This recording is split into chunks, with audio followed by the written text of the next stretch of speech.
Rich Rising, Rich Rising. I hope you're well. Let's begin with prayer. Dear God, we love you and thank you for bringing us here today. We thank you for another day with breath in our lungs. We know that that breath and that life force energy that you are breathing through us is the greatest source of currency in the entire world. Without that, we could not be having this human experience. So we are grateful for each breath that we've already breathed from waking up this morning. We know that we are reborn. We have another day to try again, to be better, to be perfect like the Father, as you commanded us to be. Today, we are exploring Matthew 23, I believe. Matthew 23, yes. And we are exploring what it means to build the kingdom inside and out. What it means to build the kingdom inside and out. And what we see in this particular chapter is that many of the religious leaders have it completely backwards. And you are calling us to go within. Be ye transformed by the renewing of our minds, right? Going into the heart. And if we go through heart surgery and we repair the heart, then everything outwardly starts to take shape in an alignment with the true nature of our heart, the heart that you gave us in the beginning, which has been corrupted in many ways, including religion. We love you and thank you for giving us these insights and for sharing these powerful, powerful words that have lasted millennia to help us get back to the truth of who we are. And may we get divine downloads, epiphanies, revelations, and insights that allow us to live a more Christ-like life every single day. We love you and thank you with all of our hearts, minds, and soul. Ashe, amen, and so it is. Beautiful, beautiful, beautiful. What's going on, everybody? I hope you are well. Today, we are going to call this Building the Kingdom Inside and Out. Building the Kingdom Inside and Out. And being very clear on which one is the most important. What is the cause and what is the effect? And so we really only cover one particular theme in this chapter, starting with the hypocrisy of the religious leaders and then going into the nature of the kingdom. So this chapter is really, really important in our understanding of what it means to actually build the kingdom. So I'm excited to share with you the insights that I have that make a distinction between the kingdom, right, and religion. The kingdom and religion. They're not one and the same, unfortunately. Miles Monroe was one of the best to articulate the distinctions and differences and how, in many ways, they are diametrically opposed. And so once we get clear on what we've been taught and what is actually the truth, then we can start to act accordingly. All right. So we are in chapter 23, verse 1, and we start off with the warning against hypocrisy. Hypocrisy, of course, being you say one thing, but you do another. You aren't living in alignment with what you say you believe. So, chapter 23, verse 1. Then spake Jesus to the multitude and to his disciples, saying, the scribes and the Pharisees sit in Moses' seat, right? Moses' seat representing the law. Moses represents the law. All, therefore, whatsoever they bid you observe, that observe and do. But do not ye after their works, for they say and do not. You know, when your mother or your father said, do as I say, not as I do. That's basically what he's saying about the Sadducees and the Pharisees, right? That don't make no sense. What you mean, do as I say, not as I do? You're supposed to lead by example, right? So Yeshua is saying, observe to the extent that you can observe what the laws are, right? But don't follow them as an example. Go back to the law. Verse 4. And remember, there's 613 laws to follow. And since everybody did not have a Bible, and even if everybody did have a Bible, the literacy rates were very high at that time. And so it'd be almost impossible to memorize all 613 laws.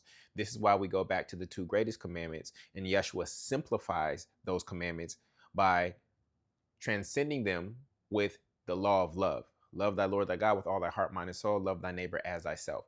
If you really hold on to those two laws, then it automatically will fulfill many of the 613 Jewish laws. Verse 4, for they bind heavy burdens, which is the 613 laws, and grievous to be borne, and lay them on men's shoulders, but they themselves will not move them with one of their fingers. Okay. Verse 5. But all their works they do for to be seen of men. They make broad their phylacteries and enlarge the border of their garments, and love the uppermost rooms at feasts and the chief seats in the synagogues, and greetings in the markets, and to be called of men, Rabbi, Rabbi. So they have already gotten their reward because they've gotten their reward in the external. What he's saying is they're not doing it for the right intention. They're doing it for the reward and for the outer appearances, but inwardly, right? Building the kingdom inside and out. Inwardly, they are hypocrites, and they are not living the law in their own lives, right? Verse 8. Be ye not called rabbi, for one is your master, even Christ, and all ye are brethren. So this is a tough teaching, because as we get into the next one, right? For one is your master, even Christ. Now, even is italicized, and that means that it was added, but this creates some confusion, because some translations say, for one is your master, the Christ, and ye are all brethren, right? So that would be saying that Christ, or Christ consciousness, is our master, and that is our guide, right?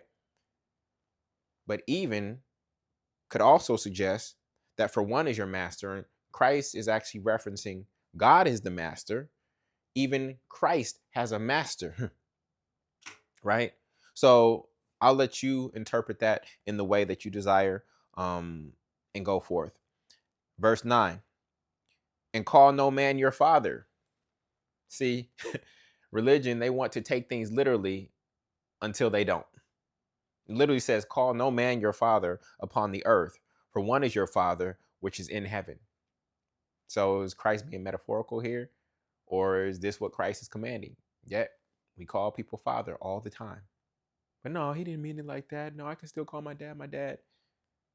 Or if we just go to the Catholic Church, where you have fathers. I went to a Catholic high school, and they want to be called father, right? They want to be called father. Mother Teresa, father such and such, right? And Christ is saying no, right? Call no man your father. But we kind of brush scriptures like this under the rug because they disrupt our lives in too many ways. Then we also go back to Genesis, or Exodus, excuse me, and honor your mother and father. So we know that those roles exist, and even honoring your mother and father is in the law. So what does Yeshua really mean here? Okay, what does Yeshua really mean here? Okay, so verse 10. Neither be ye called masters, for one is your master, even Christ. But he that is greatest among you shall be your servant. So he is redefining what a master is. When they think of master, they think of someone who is above, right? Right? And actually, in the kingdom, the master is above, but the reason they are above is not because they sit in the upper rooms. They are above because what? They are the greatest servant. So again, the kingdom is always flipped. It's usually the opposite of what we think here on earth. Now, religion makes the physical, right? That makes physical that which is spiritual. So we know that the Father is a spiritual concept. There's no man up in the sky. But religion tries to take it down, bringing heaven on earth, and tries to make this role of the Father, for instance, in Catholicism, right? So religion always tries to make things physical. We even anthropomorphize God by trying to make God a physical human being, because we are looking at God from our human perspective. Therefore, we see God as a big man in the sky. So we are always doing it backwards, right? But we know that God is spirit. Scripture says God is spirit, right? And so this analogy came to me, is that they've never seen a bike without training wheels. They've never seen a bike without training wheels. What do I mean by that? They've never seen a man transcend religion. Religion is the training wheels. It is the laws that you must abide by, right? And so imagine a world where everybody's riding on training wheels, and then one day somebody comes by and they are just weaving and dipping and going faster, right? Because they have no training wheels. That is how Yeshua is moving through this space and time. And they can't understand it because all they know is training rules, follow the rules, this and that. How many of you go above the speed limit, right? When you were in driver's school, you made sure that you stuck by the speed limit. You followed all the laws appropriately. No turning right on red and things of that nature, right? No double passing. But as you become more and more mature, you know, you're able to bend the laws. You're able to transcend the laws a little bit, right? And so this is interesting. Now, some people say, Julian, you're breaking the law, and he said, observe the law. But there are things that you have to do once you get out of the student state and you now have full control over this vehicle, that somebody in the student state who's trying to follow all the rules. What did the book say about this? What did the book say about this? What did the book say about this? They don't have the freedom to move in spirit in the same way that somebody who has mastered the laws and mastered the vehicle or vessel that they're in. And so what we're here to do is we're supposed to master this flesh, right? Spirit controls the mind, which controls the body. And when we do that, when we are governed by Christ, when Christ is our master, then we have more fluidity in how we navigate this experience, of course, without breaking the laws, but observing them and fulfilling them, actually. Okay. And whosoever shall exalt himself shall be abased, be humbled, and he that shall humble himself shall be exalted. So, again, we have talked about what humble means. Humble is not a low sense of self worth. Okay. The elements of that definition are in there, but it's not a low sense of self-worth. Humble means being aware of your divinity, being aware of how powerful you are, and choosing to lower yourself, be a servant to lift up others, right? So where the dictionary definition of humble or humility comes in is that it misses the mark that no, you are a powerful being because you are a child of God, right? And we lower ourselves not because we are meant to be lower because we are sinners. We lower ourselves to actually lift up others. And so when we come into this life and we use our power for good, if we want to call it good, by lifting up others, right? Then we actually become exalted. But if we only use our powers for ourselves and try to lift ourselves up, we will be humbled. Being humble and being humbled are two different things. Being humble and being humbled by life, where life knocks you down, get you off your pedestal, right? Checks your pride and your arrogance. That's when you are being humbled. Being humble is something different. Okay. So, verse 13. But woe unto you, scribes and Pharisees, hypocrites, right? He didn't call them vipers like John. Why? Because John didn't have really compassion or love in his heart. This is why John was the highest above among men who were born of women, but John would have been the least in the kingdom is greater than John, because John didn't have any compassion. Even though Yeshua is using a direct word here, hypocrites, he's not calling them vipers like John, right? So Yeshua, even in this accountability and holding up this mirror, still has compassion. Okay. But woe unto you, scribes and Pharisees, hypocrites, for ye shut up the kingdom of heaven against men. So this, I guess you could shut the door being in front of it and not allowing anyone in, or you're actually inside the door and you are shutting it. I guess both could apply. But earlier we talked about them taking over the kingdom of heaven by violence, right? So perhaps they are in the kingdom, but they are in there in the wrong way and trying to overstay their welcome because their way of being does not align with kingdom principles. For ye shut up the kingdom of heaven against men. For this is very key, family. Listen very carefully to the language. For ye neither go in yourselves. So I guess that answers the question. They don't go in themselves. But look at it very carefully. Where is the kingdom? Inward. We're building the kingdom inside and out. right? This is why Yeshua can say, I'm going to tear down the temple and rebuild it in 3 days. He's not concerned with the actual physical temple. That's not the temple that matters. The temple that matters is the body temple. That's the most important temple of all. So ye neither go in where? Go in where? In yourselves, right? So they're worried about all these outward laws, right? But they're not going in to explore themselves.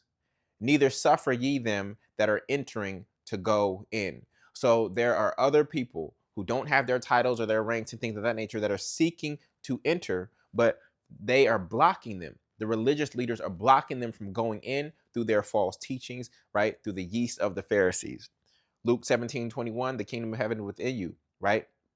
But you keep people out with all of your man-made laws, with all of the burdens that you place on them. You need to tithe here, you need to give offering here, you need to do this over here, you need to do this over there, you got to celebrate this, you got to wear this on this day, you shouldn't work on this day, don't do this, don't do this. And so people are just rule following, right?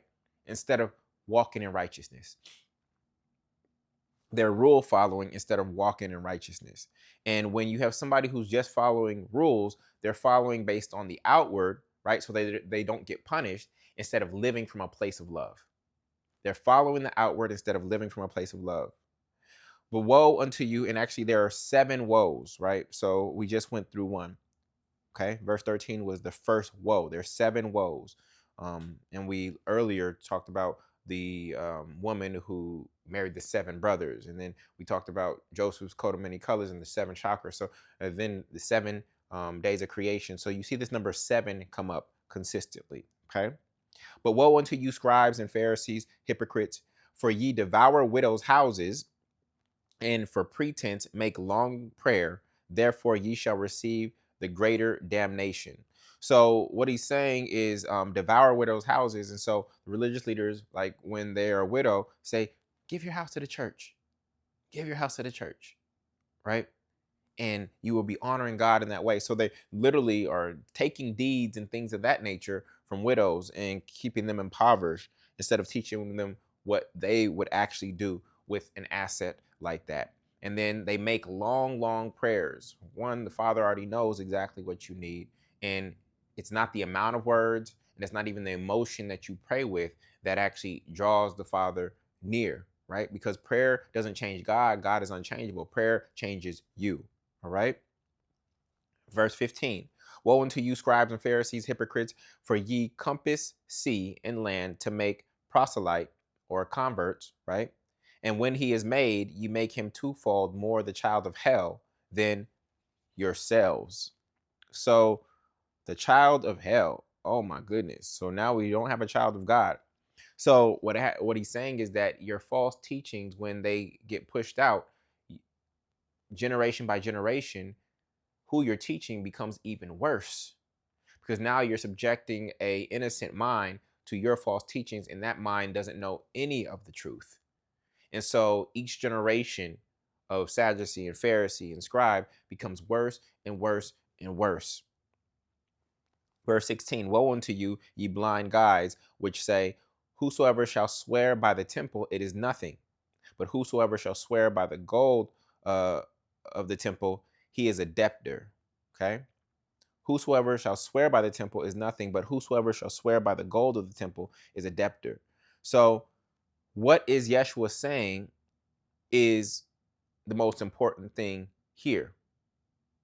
Is it the temple or is it the gold?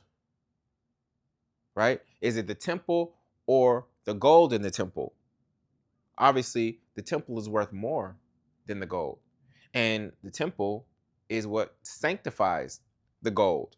And we're going to get to that in the next verse as well. So we have to have the eyes to see what is actually most valuable here. And am I honoring the least valuable thing based on what man says is valuable? Or am I honoring that which is the real, that which is true? Okay. And so we also know that the temple represents our mind. So whosoever shall swear by their own mind, right, versus curse that which is in their mind, right, he is a debtor.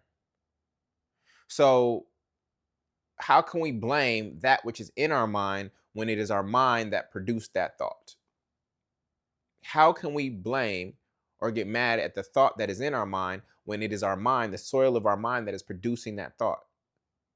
Our heart mind being the subconscious, and the conscious mind being the conscious mind being the mind up here associated with the brain, right? If out of the soil of our subconscious mind is coming this fruit, we don't this weed, we don't curse the weed, right?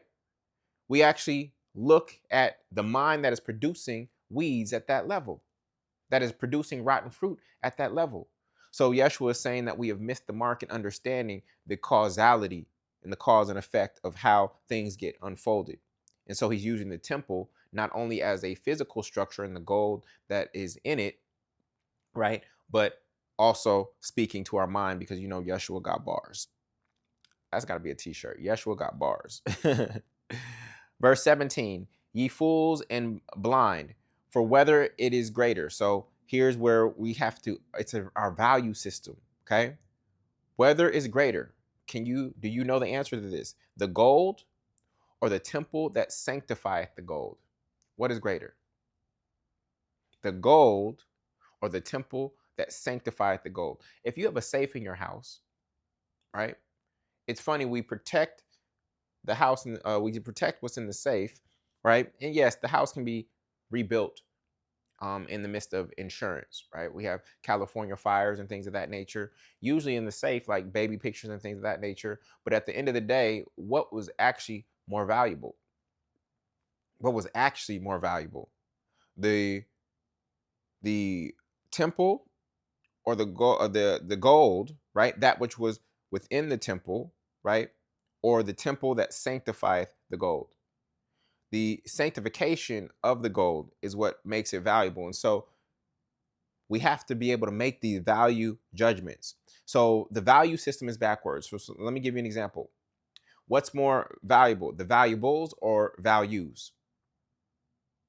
What's more valuable, the effect or the cause? What's more valuable, the symptom or the source? What's more valuable, the material or what actually matters? What's more valuable, perception or truth? What's more valuable, religion or God? What's more valuable, laws or love? So you have to understand what the kingdom values, right? What the kingdom values. And in this day and age, it was the temple that was actually the most valuable, not the gold. We tend to value the gold, right? Like, what can I do with a temple? Give me gold and I can go do things with it. But the sanctification process, right? Or that which sanctifies is actually what makes something valuable in the context of this religious space. So he's speaking to them as religious leaders. Outside of the religious space, you might find that the gold is more valuable than the actual temple. But he's speaking to them, the religious leaders, who value this sanctification of that which is within. It is the temple, right? This is why the Israelites had the tabernacle, right? And that which went into the tabernacle became sanctified. And we had the Holy of Holies. There was sacred space. We had the Ark of the Covenant and things of that nature, right? So the temple, Yeshua is saying, is the most important. But there's more. And whosoever shall swear by the altar, it is nothing. But whosoever sweareth by the gift that is upon it, he is guilty. Whosoever shall swear by the altar it is nothing. But whosoever sweareth by the gift that is upon it, he is guilty. Ye fools and blind, for whether it is greater, the gift or the altar that sanctifieth the gift? What do you think the answer is? It is the altar that sanctifieth the gift, right? Your gift is sanctified by the mind which it sits in. You have the power to alter how it was intended to be used. Remember, anytime you offer something, you're offering something. Anytime you're making an offer to something that is greater, right? But the Pharisees and the scribes and the Sadducees have it backwards, right? Even Romans 12:1 says you offer your bodies as a living sacrifice. You're offering your body because it is lesser, and you're offering it to the greater, which is God, right? So you are the temple, and your body is the gift. And whosoever shall swear by the temple sweareth by it, but by him that dwelleth therein. And he shall that swear by heaven sweareth by the throne of God, and by him that sitteth thereon.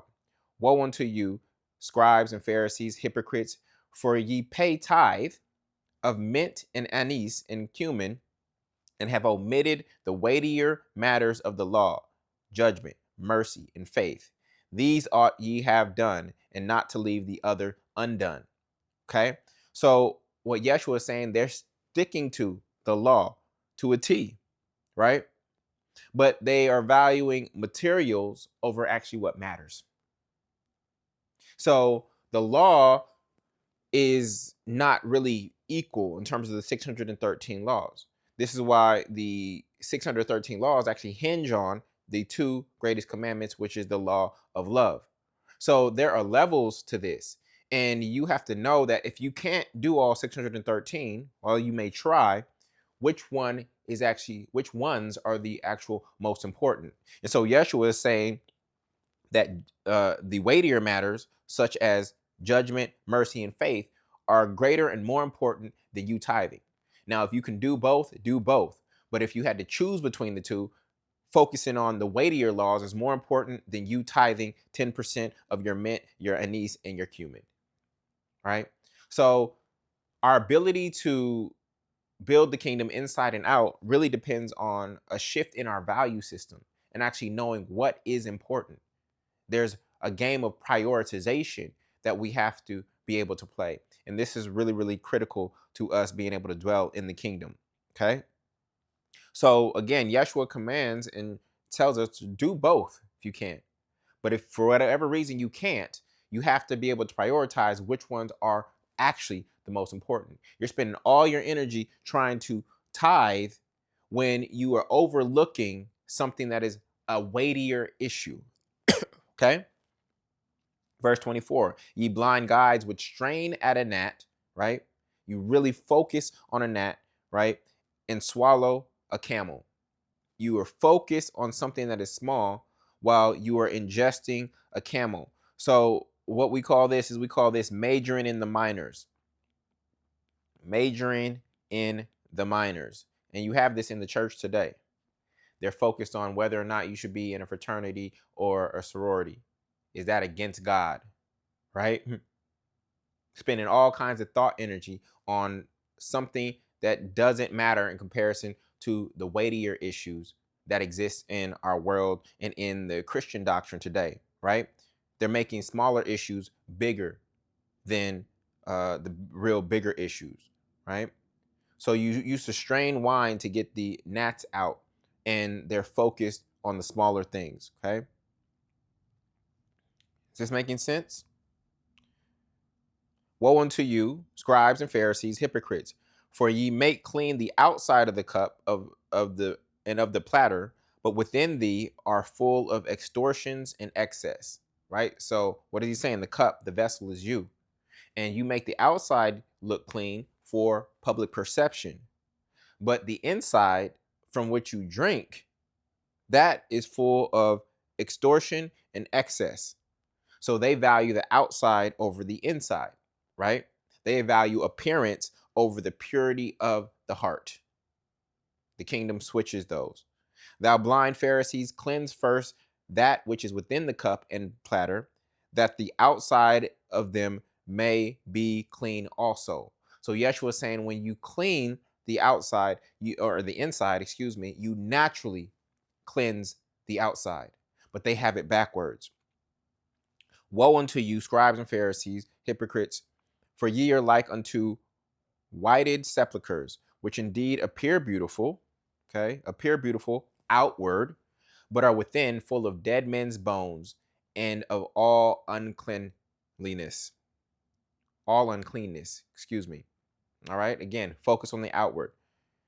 Verse 28, even so ye also outwardly appear righteous unto men, but within ye are full of hypocrisy and iniquity. So he's tying verse 27 and 28 together.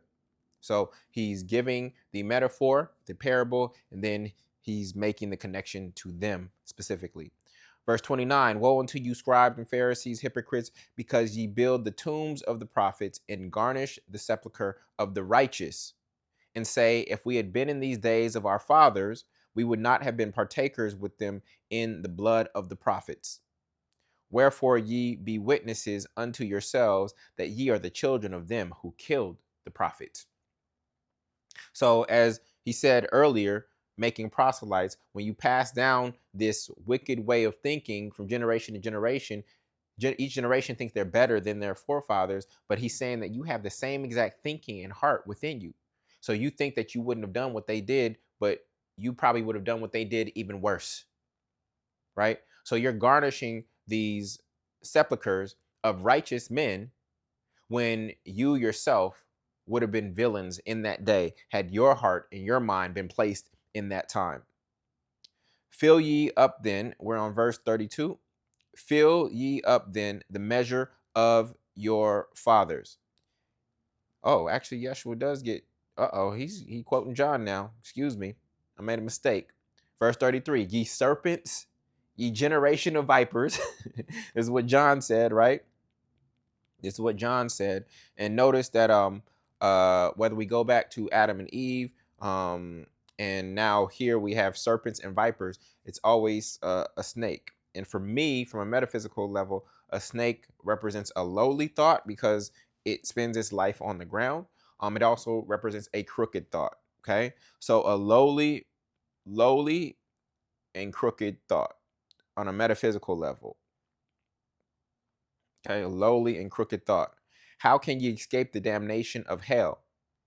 Verse 34, wherefore, behold, I send unto you prophets and wise men and scribes, and some of them ye shall kill and crucify, and some of them shall ye scourge in your synagogues and persecute them from city to city.